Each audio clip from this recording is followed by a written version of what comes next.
The original COINTELPRO didn't end, it adapted. It shed its wiretaps and trench coats and slipped into algorithmic timelines, parasocial bonds, and live stream reaction channels. And now, in 2025, it's moving through hip hop, not from the outside in, but from the inside out.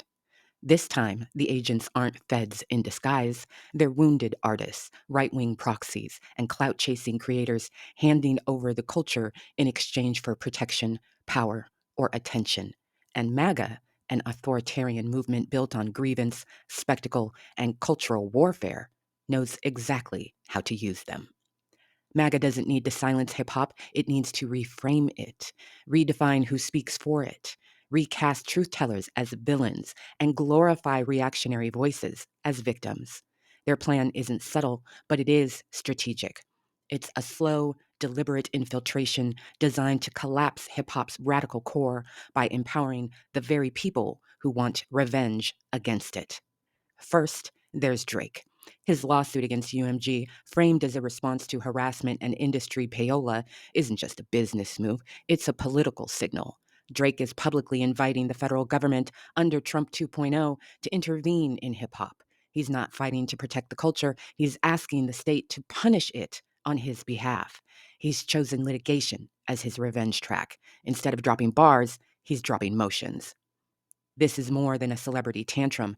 It's a power play that gives MAGA exactly what it wants: a pretext for regulation, a wedge to delegitimize Black artists, and a victim with global reach who can make conservative intervention look like cultural justice.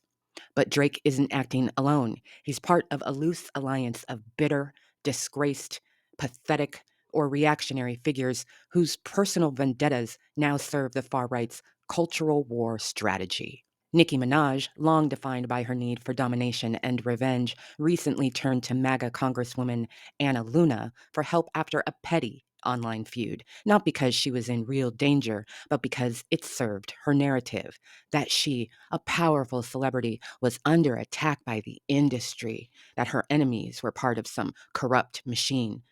Representative Luna seized the opportunity, publicly declaring her concern for unchecked corruption in rap and offering to escalate the matter to law enforcement. What's happening here isn't confusion, it's choreography. Minaj gets to play victim while Luna builds MAGA legitimacy inside hip hop circles that normally wouldn't give her the time of day. Meanwhile, Angela Stanton King, a Trump pardoned conservative operative, publicly claimed to have brokered an alliance between Nicki Minaj and Tory Lanez, a man convicted of shooting Megan Thee Stallion. This is how COINTELPRO works in 2025, not through infiltration by strangers, but through empowerment of insiders who no longer feel protected by the culture that once uplifted them. MAGA doesn't need to create dissent, it weaponizes existing grievances. It targets artists who have already been publicly humiliated, exposed, or outgrown, and offers them a way to get even. Drake, Nicki, Tory, Kanye, and Lil Wayne have one thing in common. They all feel betrayed by the very culture they used to dominate. And MAGA knows how to exploit that feeling. They frame these artists as martyrs. They echo their stories of persecution. They offer political protection in exchange for influence. And they repurpose their platforms to undermine everyone who still believes hip hop should stand for something. The result is a slow inversion of the culture itself. Artists who speak truth, challenge power, or defend Black lives get recast as elitists, industry plants, or woke puppets. Meanwhile, those who embody chaos, violence, and misogyny are elevated as victims of censorship, shady industry deals, and cancel culture. The culture becomes hollowed out from the inside, its values warped, its language turned against itself. This dynamic was on full display during the 2024 presidential election. A significant portion of the doubt and hostility directed at Kamala Harris came from inside the House. Whether it was YouTube personalities, podcast hosts, or once respected artists, many chose to cast Harris not as a vulnerable target of far right attacks, but as a suspicious actor aligned with elite interests. They didn't critique policy with substance. They smeared her with innuendo, memes, and coded anti Blackness dressed as political skepticism. That suspicion helped suppress enthusiasm among young Black voters, particularly men, and gave MAGA's messaging room to circulate in spaces that once would have rejected it outright. We are already seeing this play out in the broader content ecosystem. YouTube reactors, TikTok analysts, and podcast grifters have become soft infrastructure for ideological infiltration. When Tory Lanez was convicted, hundreds of creators spun the narrative into one of conspiracy and injustice. When Megan spoke up, she was cast as a liar, an agent of the system, or worse, a pawn of feminist elites. This is cultural surveillance by proxy. The federal government no longer needs to monitor lyrics when content creators will dissect and distribute them voluntarily. The state doesn't need to build files when comment sections already provide location data, emotional states, and interpersonal conflicts in real time. And once an artist like Drake starts streaming with right wing adjacent personalities, or Nicki starts tagging GOP reps and the FBI, those same creators fall in line. They frame legal maneuvers as revolutionary. They justify the alliance with it's bigger than politics. They rationalize betrayal as protection. But the end game is clear. Once MAGA is inside, it will burn hip hop down. Black music has always existed in conversation with the fight for human dignity, from the plantation fields to the Montgomery bus boycotts, from the March on Washington to Ferguson. Music has been a vessel for Black survival, memory, resistance, and vision. It has documented every phase of the human rights struggle in America and beyond. It has mourned the lost, uplifted the living, and reminded the world of whatever it attempted to suppress and forget. Rap was born out of that lineage. It's not a departure from blues or jazz or funk. It is their air. It was never only about beats and rhymes. It was about reclaiming voice in a country that silences it. It was about describing the conditions of the street with the same weight that blues once gave to the Delta and jazz gave to the migration north. Federal agencies under Trump don't want to protect rap. They want to use disgruntled celebrities as pretext to surveil, censor, and dismantle it. Drake's lawsuit could lead to real investigations of labels, execs, platforms, and artists under the guise of fairness, but driven by the same authoritarian instinct that fuels book bans and DEI crackdowns. If successful, the backlash against so called corruption in hip hop will come not from the community, but from the state. Artists will be scrutinized for their political views, not their work ethic. Lyrics will be policed, not promoted. The entire culture will be repackaged as dangerous, immoral, or un American. While MAGA props up its chosen victims as evidence that hip hop needs saving, rap plays a global role as one of the last accessible platforms for speaking truth to power.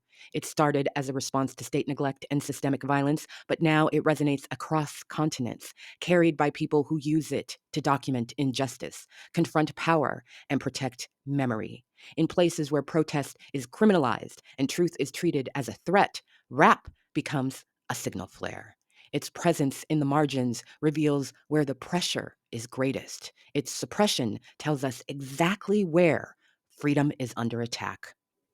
And in this moment of overt oppression, both in the United States and around the world, the stakes for rap have never been higher. The genre absorbs everything: economic instability, political corruption, algorithmic control, cultural erasure, and turns it into language. It becomes both a reflection and a tool. Rap remains one of the purest expressions of free speech. It speaks directly, often dangerously, in defiance of systems designed to punish honesty. It gives language to the experiences many try to bury. It brings the periphery to the center, making it impossible to ignore. In the face of censorship, surveillance, and political fear, rap still manages to say what needs to be said. As goes rap, so goes the world. If the world is descending into chaos and authoritarianism, rap will bear witness. If there is still fight left, still honesty worth protecting, still breath behind the words, rap will carry that too. It always has. For as long as we exist, it always will. Or will it? In 2025, MAGA's agenda is no longer limited to reshaping law and dismantling institutions. It's actively working to seize control of cultural production itself. And artificial intelligence is the perfect vehicle. Across the country, Republicans are pushing to block states from regulating AI, proposing federal preemption that would strip local governments of any authority to manage how AI affects privacy, biometric data, or creative labor. It's a coordinated power grab that places total control of this transformative technology in the hands of the federal government, corporate developers, and compliant cultural figures. And in hip hop, that compliance is already here, wrapped in the form of innovation. Enter Lupe Fiasco and Timbaland, two artists once known for their cultural impact who are now positioning themselves at the center of AI's push into rap. On the surface, these moves are framed as forward thinking, but under the hood, they serve as normalization, making it palatable, even exciting, to turn rap into a computational product detached from the lived experience, politics, and community that gave it life. This isn't harmless experimentation, it's a restructuring of hip hop's entire creative logic. AI tools prioritize rhythm, catchiness, and repetition over political specificity or emotional truth. They're optimized for platform profit and algorithmic visibility, not for message or memory. The more artists adopt AI, the more rap becomes standardized, predictable, and non threatening to the state or corporate power. And MAGA's push for federal AI control, and what you get is a seamless pipeline where the government can shape not just how AI is regulated, but what kind of rap gets produced, promoted, and preserved. We are not headed towards a debate over rap's future. We're heading towards a coordinated attack on its soul. This is COINTELPRO with a ring light, its cultural destabilization with celebrity cosigns, its state surveillance justified by stand wars, lawsuits, and live streams. If we don't name it, they will define it for us. If we don't defend the culture, they will rewrite it. And if we don't understand this alliance for what it is, a Trojan horse backed by federal power, we will lose the most potent voice of resistance our people have ever had. The plan is in motion. The question now is whether we recognize it in time.